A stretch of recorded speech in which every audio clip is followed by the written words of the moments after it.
یہ جو فیشزم، جمہوریت کی تباہی، پارلیمنٹ کی تباہی، اداروں کی تباہی، صرف ایک مقصد کے لیے کہ ان کی چوری چھپ جائے، ان چوروں کی، اور کسی طرح عمران خان اور تحریک انصاف کو ہرایا جائے یا عمران خان کو راستے سے ہٹایا جائے۔ اب یہ تیسرا پلان سی بنا ہے۔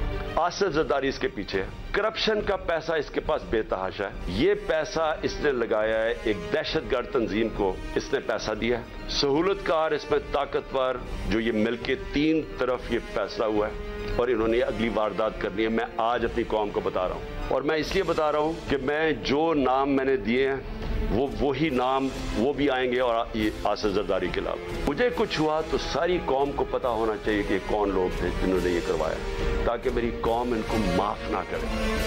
اپنی عدلیہ سے ساری قوم آپ کی طرف دیکھ رہی ہے۔ یہ پاکستان کے ڈیفائننگ مومنٹس ہیں۔ یہ وہ ایک قوم کی تاریخ میں فیصلہ کن وقت آ جاتا ہے جب ہر کوئی بے نقاب ہو جاتا ہے۔ یہ 8-9 مہینے کے اندر بہت لوگ بے نقاب ہوئے، لیکن اس وقت یہ عدلیہ کا بہت بڑا امتحان ہے۔ ہم سب آپ کی طرف دیکھ رہے ہیں۔ یہ ٹائم ہے آپ کو اس ملک کی جمہوریت اور ہمارے فنڈامنٹل رائٹس کو بچانا۔ جس طرح کی کیئر ٹیکر گورنمنٹ بنائی گئی ہے، یہ توہین ہے اس قوم کی، یہ ہماری آئین کی توہین ہے۔ بسم اللہ الرحمن الرحیم، السلام علیکم، آپ دیکھ رہے ہیں پروگرام ایکسپرٹس، میں ہوں دعا جمیل۔ ناظرین، گزشتہ 2 دن سے پی ٹی آئی کی جانب سے یہ خدشات سامنے آ رہے ہیں اور یہ دعویٰ کیا جا رہا ہے کہ عمران خان کو راستے سے ہٹانے کے لیے انہیں قتل کرنے کی سازش تیار کی جا رہی ہے۔ آج عمران خان نے بھی عوام سے ویڈیو خطاب کیا، سابق صدر آصف علی زرداری کو نشانے پر لیا اور ان پر اپنے قتل کی سازش کے سنگین الزامات لگائے ہیں۔ عمران خان نے یہ الزام لگایا کہ انہیں راستے سے ہٹانے کے لیے پلان اے اور بی کی ناکامی کے بعد پلان سی تیار کر لیا گیا ہے۔ آصف زرداری اس کے پیچھے ہیں۔ سندھ میں کرپشن اور لوٹا ہوا پیسہ انہیں قتل کرانے کے لیے ایک دہشت گرد تنظیم کو دے دیا گیا ہے۔ لیکن دوسری طرف پیپلز پارٹی رہنما شرجیل میمن نے ان الزامات کو مسترد کیا ہے اور کہا ہے کہ عمران خان کو قانونی نوٹس بھیجا جائے گا۔ ہمارا سوال یہ ہے کہ تحریک انصاف کا سابق صدر آصف علی زرداری پر قتل کی نئی سازش میں شریک ہونے کا الزام، عمران خان کے خدشات کی وجہ کیا ہے؟ پینل کا تعارف کروا دیتی ہوں۔ پروگرام میں میرے ساتھ موجود ہیں امتیاز گل صاحب، نوید حسین صاحب، سلمان عابد صاحب اور اسماعیل قاسم صاحب۔ میں آپ سب کو خوش آمدید کہوں گی۔ امتیاز گل صاحب، میں آپ سے آغاز کروں گی۔ جس طرح سے عمران خان نے آج سابق صدر آصف علی زرداری پر قتل کی سازش میں شریک ہونے کا ایک بڑا الزام لگایا، پاکستان تحریک انصاف کے دیگر رہنما بھی یہی بات کر رہے ہیں، مراد سعید بھی، شیخ رشید صاحب نے بھی ان خدشات کا اظہار کیا ہے، فاروق حبیب بھی ان خدشات تحفظات کا اظہار کر رہے ہیں۔ تو کیا وجہ ہو سکتی ہے، کیوں اس طرح سے کہا جا رہا ہے؟ اس کے پیچھے آپ کے خیال میں ان خدشات کی ریزن کیا ہے؟ دیکھیے، پاکستان کی شطرنج کی بساط بتدریج یک طرفہ ہوتی چلی جا رہی ہے۔ عمران خان کو اب یہ لگ رہا ہے کہ وہ آصف علی زرداری ہیں، چاہے شریف گھرانہ ہے، چاہے ہماری اسٹیبلشمنٹ ہے، تمام نے مل کے ان کے خلاف ایکا کر لیا ہے، اتحاد بنا لیا ہے۔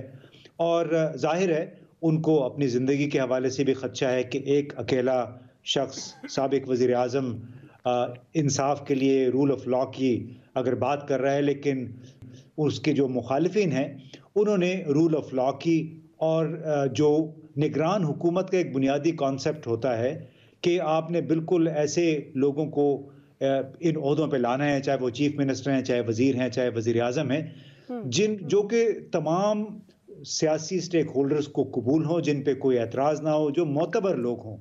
لیکن ابھی ہم نے یہ 2 کابینائیں دیکھی ہیں پنجاب میں اور خیبر پختونخوا میں، تو اس سے یہ لگتا ہے کہ جیسے یہ ان کی اپنی راجدھانی ہے اور ان کی اپنے جتنے بھی عزیز و اقارب ہیں، جان پہچان کے لوگ ہیں، ان کو یہ ان کابیناؤں میں لے آئے ہیں۔ تو بنیادی طور پہ میں سمجھتا ہوں جو کچھ پھر فواد چودھری صاحب کے ساتھ ہوا یا فاروق حبیب کے ساتھ انہوں نے ایف آئی آر وغیرہ کی ہیں، تو اس میں ایسا لگ رہا ہے کہ تمام جماعتیں ایک طرف، پی ٹی آئی ایک طرف، اور اس میں بتدریج عمران خان کو یہ لگ رہا ہے کہ تمام ان کے خلاف فرنٹس جو ہیں ان میں اضافہ کیا جا رہا ہے۔ مریم صفدر بھی پہنچ رہی ہیں، ان کے آنے سے اس سیاسی حدت میں مزید اضافہ ہوگا، مزید بیانیے سامنے آئیں گے، اور آپ کو معلوم ہے آج کل تو صحافت سے زیادہ پبلک ریلیشننگ ہو رہی ہے، تو اس کی وجہ سے میرا خیال ہے عمران خان کو اب کافی اپنی جان کے حوالے سے، اپنی تحریک کے حوالے سے خدشات محسوس ہو رہے ہیں، اور ان کو اسی لیے انہوں نے، چاہے وہ آصف زرداری ہیں، چاہے وہ اور کسی کا بھی نام لے لیتے تو مجھے کوئی اچنبھا نہ ہوتا، کیونکہ جس انداز میں ان کے خلاف ایک باقاعدہ مہم ابھی چلائی جا رہی ہے، اس میں یہ شاید اس کا بھی ٹریلر ہے، ابھی تو بہت کچھ ہونا باقی ہے۔ صحیح جی سلمان عابد صاحب، اب ظاہر ہے جب آپ کسی پر الزام لگاتے ہیں تو اس کے لیے آپ کے پاس کوئی ایویڈنس، کوئی ثبوت ہونا چاہیے. آپ کس طرح سے دیکھ رہے ہیں کون سی ایسی وجوہات ہیں جن پر پاکستان تحریک انصاف اور خاص طور پر عمران خان صاحب کو اپنی جان کا خطرہ ہے اور وہ زرداری صاحب کا ڈائریکٹ نام بھی لے رہے ہیں، اور جس طرح سے کہا جا رہا ہے کہ تحفظات ہیں، آپ سمجھتے ہیں کہ یہ جو اس وقت فواد چودھری صاحب کی گرفتاری اور دیگر بھی کہا جا رہا ہے بہت سے رہنما کو گرفتار کیا جائے گا، یہ اس وجہ سے عمران خان صاحب نے ان خدشات کا اظہار کیا یا ان کے پاس کوئی ایویڈنس ہے؟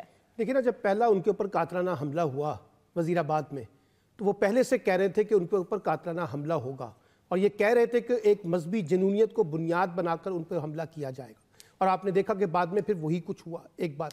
اس لیے خدشات تو عمران خان صاحب کے بالکل بجا ہے، اور لگ رہا ہے ان کے گرد، جیسے بھی امتیاز کہہ رہے تھے کہ ان کے گرد گھیرا تنگ کیا جا رہا ہے اور ان کو یہ میسج دیا جا رہا ہے کہ اب آپ کی کوئی سپیس نہیں ہے. اس وجہ سے، اور جس طرح سے آج سیکیورٹی ان کی واپس لی گئی ہے KPK سے بھی، تو ظاہر ہے کہ ان کو سیکیورٹیز تھریٹس ہیں، اور جب وہ باہر نکلیں گے تو ان کو یہ سب سے بڑا چیلنج جب ڈیورنگ دا الیکشن کیمپین، چاہے وہ جنرل الیکشن ہو جائیں، چاہے صوبائی الیکشن ہو جائیں، چاہے بائی الیکشنز ہوں، تو ان کے لیے یہ ہوگا کہ ان کی جان کو خطرہ ہے. ایک بات. دوسری بات، اب ایک چیز ثابت ہو گئی ہے کہ ابھی سے 2023 کے الیکشن کی سیاسی انجینئرنگ جو ہے وہ شروع کر دی گئی ہے، چاہے وہ نگران حکومتوں کی تشکیل ہو، چاہے وہ آپ کی کیبنٹ بن رہی ہے، وزرائے اعلیٰ کے انتخابات ہو رہے ہیں، منتخب کیے جا رہے ہیں، یا قومی اسمبلی سے جس عجلت کے ساتھ پی ٹی آئی کے استعفے قبول کیے گئے ہیں. اس کے پیچھے ایک ہی لاجک تھی نا کہ کسی طریقے سے پی ٹی آئی کو نگران وزیر اعظم کے انتخاب کے معاملے میں لا تعلق کر دیا جائے، اور معاملہ جو ہے وہ راجہ ریاض صاحب کے ساتھ بیٹھ کے طے کر لیا جائے. یعنی شہباز شریف اپنے گھر میں بیٹھ کے ہی اپنے گھر کے بندے کے ساتھ یہ طے کریں گے کہ کون نگران وزیر اعظم ہوگا. اور یہ جو 13 جماعتی اتحاد ہے، یہ جو کل شہباز شریف صاحب سے ملا ہے، زرداری صاحب ملے ہیں، فضل الرحمان ملے ہیں، ایک ہی مشورہ دے رہے ہیں نا کہ الیکشن سے کیسے فرار اختیار کرنا ہے. کوئی کہتا ہے کہ جی آپ مردم شماری کو بنیاد بنا لیں، کوئی کہتا ہے کہ جناب آپ جو ہے الیکشن کمیشن کے پاس جائیں، ان سے کچھ بات کریں، کوئی کہہ رہا ہے جی معاشی ایمرجنسی لگا دیں. پھر اسلام آباد میں یہ کہا جا رہا ہے کہ جناب آپ جو ہے ایک قومی حکومت بنا دیں تمام جماعتوں پہ مشتمل، یا پھر دوسری تجویز یہ کہ ٹیکنوکریٹس کی حکومت جو معاشی ماہرین کے اوپر ہو. تو یہ ساری سیاسی مہم جوئی جو ہو رہی ہے، یا ایڈونچرز جو بنائے جا رہے ہیں، کس لیے؟ اس لیے کہ عمران خان صاحب کو دیوار سے لگانا ہے. یہ طے ہو چکا ہے وہ کہتے ہیں. اور یہ بات تو دیکھیے ہمارے بہت سے جرنلسٹ حضرات جو ہیں اپنے تجزیوں میں، اپنے تبصروں میں، اپنے پروگراموں میں کر چکے ہیں کہ عمران خان صاحب کے اوپر ریڈ لائن لگا دی گئی ہے. تو اس لیے جو خدشہ عمران خان صاحب کا وہ کافی حد تک بجا ہے. اب سوال یہ ہے جو بنیادی بات ہے کہ کیا اس طرح کے ایڈونچر سے، کیا اس طرح کی مہم جوئی سے، اور کیا اس طرح کی سیاسی انجینئرنگ سے آپ پاکستان کو پولیٹیکل سٹیبلٹی دیں گے؟ کیا اس سے آپ کے اندر، ملک کے اندر اکنامک سٹیبلٹی آئے گی؟ کیا الیکشن کا پروسیس جو ہے وہ ٹرانسپیرنٹ ہو جائے گا؟ متنازع نہیں بنیں گے انتخابات؟ ابھی 2023 کا بھی انتخاب شروع نہیں ہوا، پہلے سے ہی سارے متنازع امور جو ہیں وہ الیکشن سے ریلیٹڈ سامنے آ رہے ہیں. تو میں یہ سمجھتا ہوں کہ لگتا یہ ہے ہم نے ماضی کی غلطیوں سے کوئی سبق نہیں سیکھا، اور دوبارہ اسی شدت کے ساتھ، وہی تواتر کے ساتھ غلطیاں، اور یہ پہلے سے طے کر لینا کہ کس کی حکومت بنانی ہے، کس کے لیے حالات پیدا کرنے ہیں، کس کو لانا ہے، کس کو دیوار سے لگانا ہے. یہ ساری جو کوششیں ہو رہی ہیں، یعنی وہاں پہ جہانگیر ترین کو، علیم خان کو اور چودھری سرور صاحب کو اتارا جا رہا ہے، ادھر سے جناب وہاں پہ خاقان عباسی صاحب وہ گروپ آپس میں مل رہے ہیں. تو یہ سارا جو تانا بانا بن رہا ہے، اس کے پیچھے کون ہے؟ اصل سوال تو یہ ہے. اور یہ جو دیکھیے میں آپ کو بتاؤں، مجھے نہیں پتا کہ اسٹیبلشمنٹ تو کہتی ہے ہم اے پولیٹیکل ہیں، ہو سکتا ہے وہ اے پولیٹیکل ہو، لیکن الزام کن کے اوپر لگ رہا ہے؟ انہی کے اوپر لگ رہا ہے نا، لوگ انہی پہ سوالات اٹھا رہے ہیں. تو اس لیے خود اسٹیبلشمنٹ کا بھی امتحان ہے کہ وہ اس سچویشن کے ساتھ اپنے آپ کو کس حد تک نیوٹرلائز اپنے آپ کو پیش کرے گی. اگر نہیں کرتی ہے تو یہ سارا پروسیس جو ہے جو اس وقت چل رہا ہے یہ یک طرفہ ہو جائے گا. اور لگتا یہ ہے کہ ساری کمانڈ جو آپ نے نواز شریف صاحب کے ہاتھ میں، یا شہباز شریف کے ہاتھ میں، فضل الرحمان کے ہاتھ میں، زرداری کے ہاتھ میں دے دی ہے، اور جس طرح کی کیئر ٹیکرز بن رہی ہیں، اور ابھی جو کل وزراء آئے ہیں آپ ان کی ایفیلیشن سے دیکھ لیں کہ کون کس کس جگہ پر کھڑا ہوا ہے، کس کی کیا کیا پولیٹیکل پوزیشن ہے. حالانکہ آئین تو کہتا ہے کہ غیر جانبدار وزیر اعلیٰ، آئین تو کہتا ہے کہ غیر جانبدار کیبنٹ. یہاں تو باقاعدہ جو KPK کی کیبنٹ بنی ہے اس میں سارے JUI کے بندے زیادہ سے زیادہ لوگ شامل ہیں. تو مجھے تو یہ لگ رہا ہے کہ سارا پروسیس واپس جو ہے نا متنازع امور کی طرف جا رہا ہے، اور لگ یہ رہا ہے کہ ہم نے ماضی کی غلطی سے کوئی سبق نہیں سیکھا اور وہی چیزوں کو آگے بڑھا رہے ہیں. ہم نے ماضی کی جو غلطیاں کی ہیں ان سے کوئی سبق نہیں سیکھا. نوید صاحب یہ بات تو درست ہے، ماضی کی غلطیوں سے ہمارے سیاستدانوں نے کوئی سبق نہیں سیکھا. یہی ہم پہلے دور میں دیکھتے آئے، سیاسی انتقام کی ایک گونج تھی کہ سیاسی انتقام کا نشانہ بنایا جا رہا ہے، اور انفارچونیٹلی ابھی بھی ہم وہی دیکھ رہے ہیں، ابھی بھی وہی گونج ہے کہ سیاسی انتقام کا نشانہ بنایا جا رہا ہے. یہ عمران خان صاحب کے جو تحفظات، خدشات ہیں، آپ کس طرح سے دیکھتے ہیں؟ اس کے پیچھے کیا وجہ ہے؟ کیوں عمران خان صاحب کہہ رہے ہیں کہ مجھے قتل کر دیا جائے گا، اور ایک سازش تیار کر لی گئی ہے اور زرداری صاحب وہ سازش کر رہے ہیں؟ میرے خیال میں جو زرداری صاحب کے کو انہوں نے نیم کیا اور ان کا نام لے کے ان کو یہ خدشہ ظاہر کیا انہوں نے کہ ان کی قتل کی سازش کے پیچھے جو ہے وہ زرداری صاحب ہیں. تو زرداری صاحب کے خلاف الزامات عمران خان صاحب کے کوئی نئی بات نہیں ہے. اگر ہم دیکھ لیں کہ جب مارچ 2021 میں سینٹ کے الیکشن ہو رہے تھے اس وقت بھی عمران خان صاحب نے آصف زرداری کا نام لیا تھا کہ جی انہوں نے ہارس ٹریڈنگ کا ایک سلسلہ شروع کر دیا ہے. پھر جب ووٹ آف نو کانفیڈنس کی بات تھی اس وقت سندھ ہاؤس کو انہوں نے کہا تھا کہ وہاں آصف زرداری صاحب بیٹھے ہیں اور وہ جو ہے وہ بولیاں لگا رہے ہیں. اور اس کے بعد جب پنجاب کے چیف منسٹر کے الیکشن کا معاملہ تھا تو پھر بھی عمران خان صاحب نے آصف زرداری کا ہی نام لیا تھا. شاید اور میرے خیال میں آج کا ان کا جو ویڈیو پیغام ہے اس میں انہوں نے اس کی وجہ بھی بتا دی. انہوں نے یہ کہا ہے کہ آصف زرداری صاحب کے پاس جو ہے وہ کرپشن کا کافی پیسہ ہے اور وہ پیسہ جو ہے وہ استعمال کر رہے ہیں. اچھا یہاں پہ یہ میرے خیال میں مناسب بات نہیں ہوتی اس طرح سے پبلکلی کسی کو نام لے کے اور اس کے خلاف بغیر کسی ثبوت کے وداؤٹ اینی ایویڈنس آپ اس کے خلاف اتنا سنگین جو ہے وہ الزام لگا دیں. لیکن اس کے ساتھ ساتھ ایک چیز یہ بھی دیکھنی چاہیے کہ عمران خان صاحب کے اوپر جو ہے وہ اس سے پہلے ایک قاتلانہ حملہ ہو چکا ہے. اور جیسے اس سے پہلے سلمان عابد صاحب نے ذکر کیا کہ اس وقت بھی انہوں نے یہی بات کی تھی, انہوں نے خدشات ظاہر کیے تھے, انہوں نے کہا تھا کہ اس طرح سے ہوگا, ایسے ایک جو ہے نا وہ مذہبی رنگ دے کے ان کو جو ہے وہ سلمان تاثیر کی طرح کا ایک اٹیک ان کے اوپر کروایا جائے گا اور پھر اسی طرح سے ہوا. اچھا اب ان کو جو ہے اس کی تحقیقات, اچھا جو نام انہوں نے اس وقت لیے تھے وہی آج انہوں نے کہا کہ صرف آصف زرداری کا نام انہوں نے ایڈ کیا ہے, باقی انہوں نے کہا کہ جو پہلے نام وہ لے چکے ہیں وہ نام بھی اس میں شامل ہے. تو جیسے تو بیسیکلی عمران خان صاحب جو ہیں وہ پورے سسٹم سے ان کو یہ لگ رہا ہے, آپ دیکھ لیں جب پرویز الہی صاحب کی جو ووٹ آف کانفیڈنس کی بات آئی تھی اس سے ایک دن پہلے انہوں نے ایک ویڈیو پیغام دیا تھا اور اس میں انہوں نے کہا تھا کہ میرے نام کے اوپر ریڈ لائن کھینچ دی گئی ہے اور مختلف لوگوں کو یہ کہا جا رہا ہے کہ عمران خان صاحب اب جو ہے وہ سسٹم سے آؤٹ ہیں. تو عمران خان صاحب کو یہ لگ رہا ہے, آپ دیکھ لیں ابھی کے پی گورنمنٹ نے ان کی سیکیورٹی جو ہے وہ وڈرا کر لی ہے, اسی طرح سے پنجاب گورنمنٹ نے جو ہے وہ پرویز الہی کی سیکیورٹی وڈرا کر لی ہے. پھر ہم نے یہ بھی دیکھ لیا کہ جو سی سی پی او پنجاب لائے گئے جن کے اوپر شروع سے جو ہے وہ پی ٹی آئی کو اپنے تحفظات اور اعتراضات تھے. اچھا اس کے ساتھ ساتھ ہم نے چیف منسٹر کی, پنجاب کا چیف منسٹر کے اوپر جو ہے وہ شروع سے ہی پی ٹی آئی کے تحفظات تھے اور میرے خیال میں پی ٹی آئی جو ہے وہ کورٹ میں بھی جا رہی ہے یا چلی گئی ہے کہ جو پنجاب کے کیئر ٹیکر چیف منسٹر کو ریسٹرین کیا جائے کہ وہ جو ہے وہ حکومتی مشینری کو استعمال کر کے پی ٹی آئی کے خلاف. تو جو فواد چودھری صاحب کے ساتھ ہوا تو اس سے ان کے خدشات کو مزید تقویت مل رہی ہے. تو ایک بات یہ کہ عمران خان صاحب کے یہ ان کا اس طرح سے نام لے کے ایک سابق صدر اور ایک پارٹی کے کو چیئرمین کا نام لے کے ان پہ الزام لگانا میرے خیال میں یہ مناسب نہیں ہے, لیکن ان کے ان تحفظات کو نظر انداز نہیں کیا جا سکتا. اور خدا نخواستہ میں تو یہ کہوں گا کہ گورنمنٹ سٹیپ ان کرے اور وہ انشور کرے عمران خان صاحب کی سیکیورٹی کو. آپ ان کے طرز سیاست سے, ان کے پولیٹیکل ایڈیالوجی سے, ہر چیز سے آپ اختلاف کر سکتے ہیں, بالکل صحیح ہے. لیکن یہ بات بھی اپنی جگہ مسلمہ ہے کہ وہ ایک پاپولر جو ہے وہ ٹھیک ہے جی, وہ پاپولر لیڈر ہیں اور گورنمنٹ کو انشور کرنی چاہیے اس کی سیکیورٹی. اور اسماعیل قاسم صاحب جس طرح نوید حسین صاحب کہہ رہے ہیں کہ ظاہر ہے حکومت کی ذمہ داری ہے عمران خان صاحب کو سیکیورٹی دینا, ویسے بھی وہ ایکس پرائم منسٹر ہیں, ان کی سیکیورٹی بنتی ہے. اور لیکن جس طرح سے انہوں نے نام لیا آصف زرداری کا, نوید صاحب کا آپ نے پوائنٹ سنا, وہ یہ کہہ رہے ہیں کہ یہ مناسب نہیں کہ ان کا نام لے دینا. آپ کے خیال میں کیا خدشات کی وجہ ہو سکتی ہے پاکستان تحریک انصاف کے چیئرمین نے جس طرح سے آصف علی زرداری کا نام لیا؟